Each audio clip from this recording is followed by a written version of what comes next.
La historia no contada. Programa de investigación y divulgación histórica. Investigaciones realizadas con pruebas documentales, testificables y monumentales. La historia que no está escrita en los libros oficiales. La historia no contada. Bienvenidos. Amigos, amigas, gracias por el favor de su atención en una emisión más de su programa La Historia No Contada. Y vamos concluyendo todo este ciclo de conferencias, discúlpenme, de programas sobre los niños héroes. Y hoy tenemos un mito que nos habla o nos dice precisamente de que el mayor, había dicho un general, pero no, el grado que tenía en ese entonces, no sé si siguió en su carrera militar, era el mayor Charles Wilson Elliot. Según esto, presenció y reconoció las acciones de Agustín Melgar. Y dice aquí, no es del todo cierto, en efecto, Agustín Melgar fue mencionado por el mayor Charles W. Elliot, pero existe una confusión y es a lo que vamos ahora. Dice, el mayor no participó en la guerra de 1847, según esto. Dice, el mayor Charles Winston Elliot nació en 1887 y falleció en 1955. Temporalmente estuvo alejado de la guerra de 1847. Pues sí, pues si nació en 1887,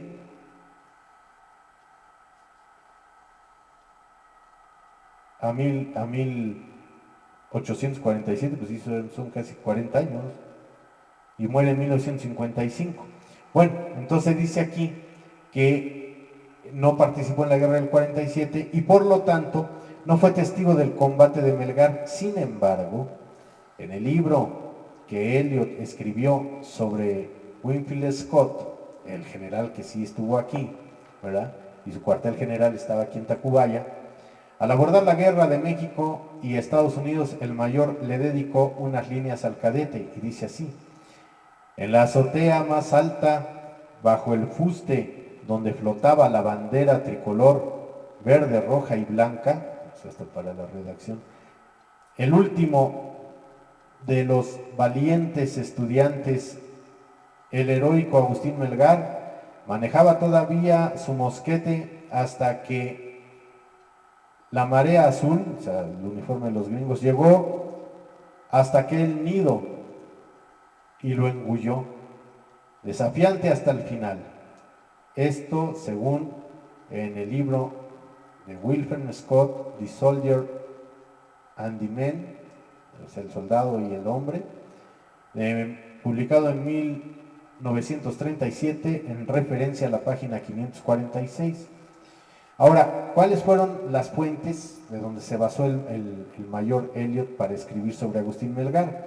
Y dice aquí, cuando el mayor Elliot remitió la carta al diario The New York Times en 1947 para corregirlos acerca del suicidio de los cadetes al final, él menciona que su fuente fue la obra del general Juan Manuel Torrea, del que hablamos en el programa pasado, que fue el que inicia la investigación de dónde quedaron los restos de los niños héroes. Y la publicación de Juan Manuel Torrea dice, la vida de una institución gloriosa, obviamente refiriéndose al Colegio Militar, que en el 2023 va a cumplir 200 años de haberse creado. Aunado a la anterior, en su libro Wilfield Scott, The Soldier and the Man, el soldado y el hombre, que es donde menciona Melgar, Elliot cita dos fuentes: La vida de una institución gloriosa de Juan Manuel Torrea y de Other Side de Albert C. Ramsey, que es una traducción que hizo Ramsey de Apuntes para la historia de la guerra entre México y Estados Unidos, de Ramón Alcaraz. Entonces, ahí están los dos fundamentos, pero de que digo, por si alguna vez investigan, sale este señor Elliot, pues sepamos de una vez que él nace en 1887, 40 años después del hecho histórico de Chapultepec.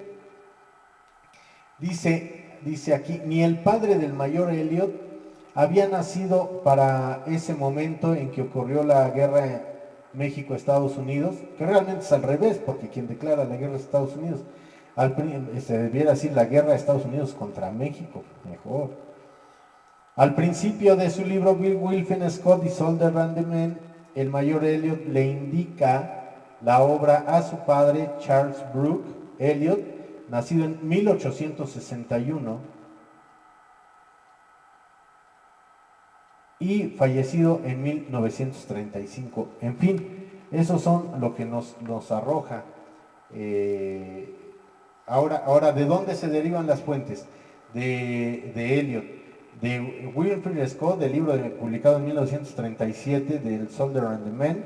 De ahí sale la fuente de Juan Manuel Correa, del general, La vida gloriosa de una institución, publicada en 1931, y lo que dice esta traducción o transcripción que hace Albert C. Ramsay, que dice The Other Side or Notes of the History of the War Between Mexico and United States, publicado en 1850, y de esta de Ramsay, toma Ramsay como base de investigación de Ramón Alcaraz el libro, publicado en 1848, que está a un año del hecho de Chapultepec. Dice, apuntes para la historia de la guerra entre México y los Estados Unidos en 1848. Entonces, prácticamente Elliot se basó en la obra del general Torrea y en la traducción que hizo Ramsay de apuntes para la historia de la guerra entre México y los Estados Unidos, cuando escribió precisamente la referencia que hace sobre cómo actuó, la valentía y todo esto de Agustín Melgar.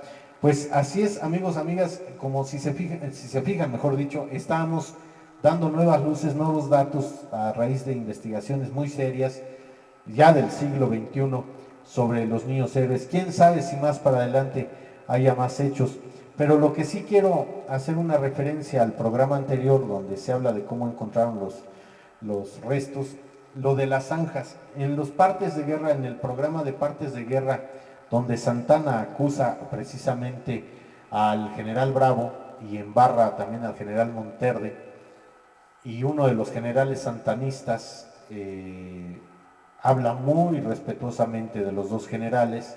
Santana lo inmiscuye pensando que este general santanista va a hacer precisamente del árbol caído leña, o sea, también les va a tirar a los generales, pero creo que dentro de la milicia, dentro del generalato y más sobre el siglo XIX, aunque había sus traidores como Juan Álvarez, que no actúa, se queda ahí que porque se le tronaban las patitas a los caballos. Bueno, pues este general precisamente es el que no cae en la artimaña de Santana, que era muy hábil, muy inteligente, y de alguna manera habla del honor, más que todo, de los generales Bravo y Monterde. Entonces a Santana pues no le queda de otra más que irse del país, porque pues los había culpado. Pero a lo que voy es esto: en la declaratoria de Santana, que él publica, está en un diario, los otros lo hacen a cuestión de juicio militar, dice que le dice a Bravo, al general Nicolás Bravo, le dice, ahí estaba usted, se veía a lo lejos, porque él lo vio todo. O sea, Santana siempre estaba alejado de la acción, pero ahí estaba. Y entonces dice, cómo lo metieron a la zanja llena de agua, el agua se le llenaba al cuello, y con su pelo blanco se distinguía de inmediato, porque lo tira de que no tuvo valor, de que fue traidor, de que no defendió como debía. Pues realmente Santana quería que todos se murieran, como lo hace con Gabriel Valencia, como lo hace con los otros demás generales. Entonces, pues prácticamente sí se habla de esas zanjas. Acuérdense que había llovido, acuérdense que por cuestión natural Chapultepec tenía, si no es que todavía andan por ahí, 13 manantiales naturales que eran los que surtían al centro de la ciudad. Y bueno, pues ahí están los testimonios. Busquen mi programa, ya tenemos, a Dios gracias, más de 300 programas de la historia no contada, donde precisamente pueden ustedes documentarse, y por ahí se dice Partes de Guerra de 1847 el programa, donde doy lectura a las contestaciones tanto del general Bravo de este general santanista y del general Monterde, que fue el director del colegio en la época de la invasión, en la época del 47, y doy lectura, ya habiendo hecho la paleografía, la transcripción, y cómo Bravo ya prácticamente se ve que está harto de las porquerías que hacía Santana, y le contesta hasta, se oye burlonamente a la referencia a él ya como Su Alteza Serenísima, y Su Alteza Serenísima, pues es obvio, te están fastidiando, te están mancillando tu honor, pues ¿qué es lo que te queda? Entonces, sí puedo dar fe, porque lo he visto en los cerros, hay marcadas unas líneas que dices, bueno, aquí qué había, bueno, pues eran las zanjas famosas que se usaron como trinchera, otras que estaban inundadas, y que ahí precisamente, una vez que termina la batalla hacia las 2 de la tarde del 13 de septiembre del 47, ahí los gringos van a meter a los prisioneros para tenerlos en paz mientras se hace la contabilización y, como se dice, el levantamiento de campo, y donde hay una referencia que, son quemados parte de los cuerpos de los mexicanos en San Miguel Chapultepec, abajito de Tacubaya, en Tacubaya mejor, abajito del castillo, y otros, este general Pillow menciona que le dan sepultura a 600 cuerpos de los soldados mexicanos. Ellos obviamente ya habían tomado, cuando un ejército toma una ciudad, alguna fortificación, obviamente debe de, ellos mismos tienen que enterrar, o a veces obligan a los prisioneros de guerra, o a los que todavía quedan bien, los obligan a enterrar a los cuerpos de sus caídos, pero ya están bajo el mando del que ha tomado el dominio. Entonces seguramente no creo ni le doy el crédito a los gringos que ellos mismos hayan enterrado todos los cuerpos. Qué buenas gentes son, ¿verdad?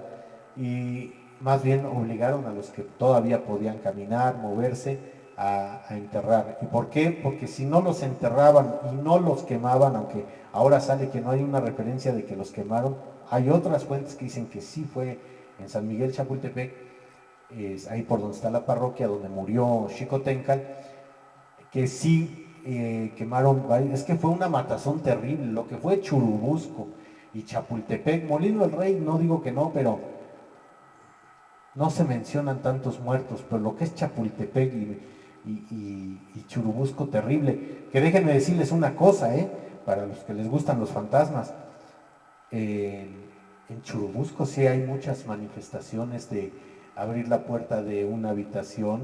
Recuerden que fue convento.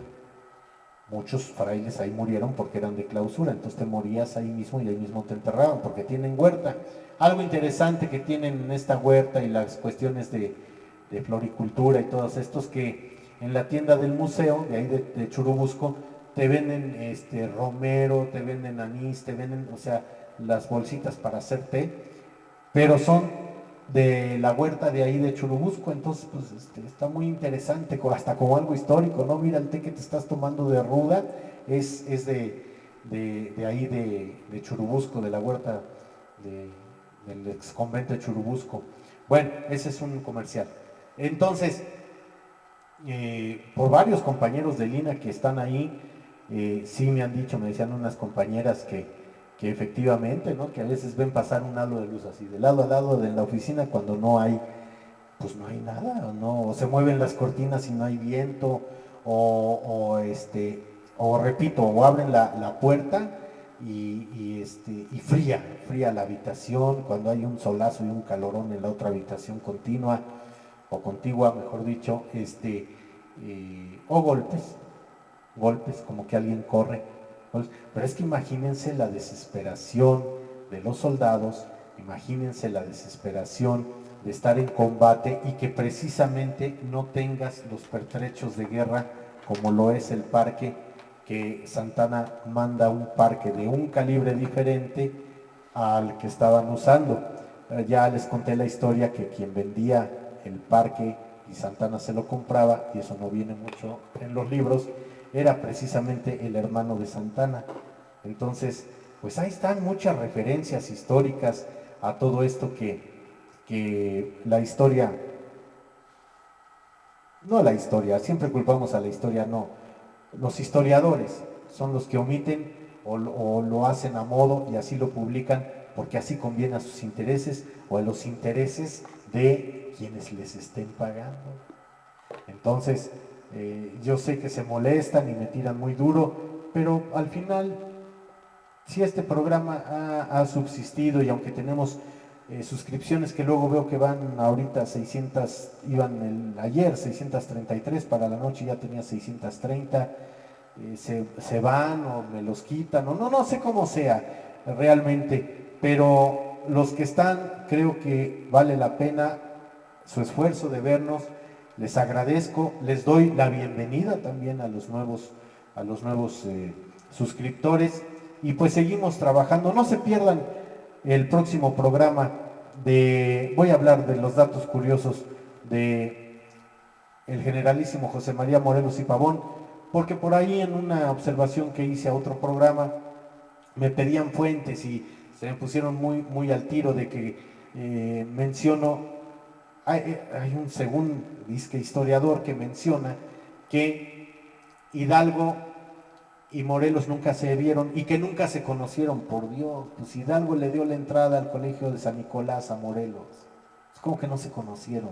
Y cuando empieza la guerra de independencia, en Charo, Michoacán, se encuentran y comen. Ahí está todavía la casita donde comieron Morelos e Hidalgo, y ahí es donde Hidalgo le hace un documento a Morelos y le encomienda ser el que comience la guerra de independencia en lo que es Guerrero, la zona de Guerrero, la zona de Acapulco, cuando precisamente Morelos va a ponerse a sus órdenes como capellán. Morelos no tenía ni la más remota idea que iba a tener unas dotes de general impresionantes para dirigir a sus ejércitos. Pero Hidalgo le dice, no lo acepto como capellán, yo lo quiero a usted como general.